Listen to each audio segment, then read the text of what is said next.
ka bang may problema sa pera? Asya, ito na ang solusyon bukod sa inyong pagiging masipag at matyaga. Kailangan mo ng 1 basong tubig at 3 bawang.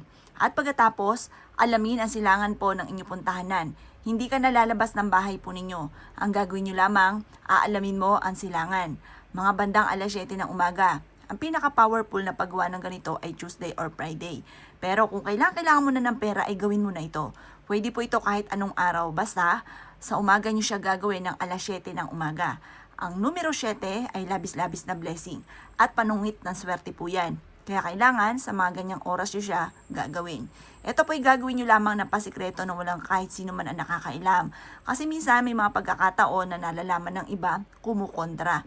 Kaya nasasayang yung effort ninyo dahil may mga kumukontra. Kaya mas mainam ay walang kukontra. Kaya huwag nyo na ito ipaalam kahit kanino. Kumuha ka po ng 1 basong tubig at 3 bawang. At pagkatapos ay i-wish nyo po ang lahat ng inyong ninanais. Sabihin nyo po, hindi na ako maubusan ng pera. Kailanman ay hindi na ako maubusan ng pera. Makakabayad na ako sa lahat ng aking mga pagkakautang at hindi na ako muli mangungutang pa. Mula sa puso ang pagwiwish, taimtim na panalangin. Walang imposible sa mga tao na masipag at matyaga.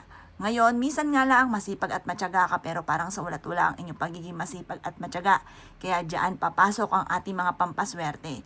Ito pa mga bossing ko, 1 linggo hanggang 2 linggo ay makikita nyo may sisibol sa bawang po ninyo mga bossing.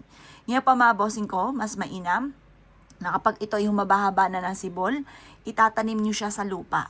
At sabihin nyo habang tinatanim nyo sa lupa, simula na ito ng pag-asenso ko at kailanman hindi na ako mamumblema tungkol sa usapin ng pera.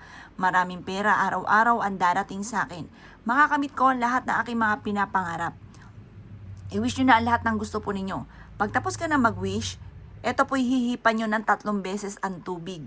At pagkatapos, ibilad nyo lang siya, ilabas nyo po siya. Sa may silangan, ibibilad nyo po siya sa liwanag na sinag ng araw. Pagtapos na po ng alas 8 ng umaga, kunin nyo siya at ilagay sa likod ng pintuan ng main door. Ang dulot ito ay napakaswerte. Kung lagi kami na malas, subukan nyo po itong gawin at napaka-epektibo po nito.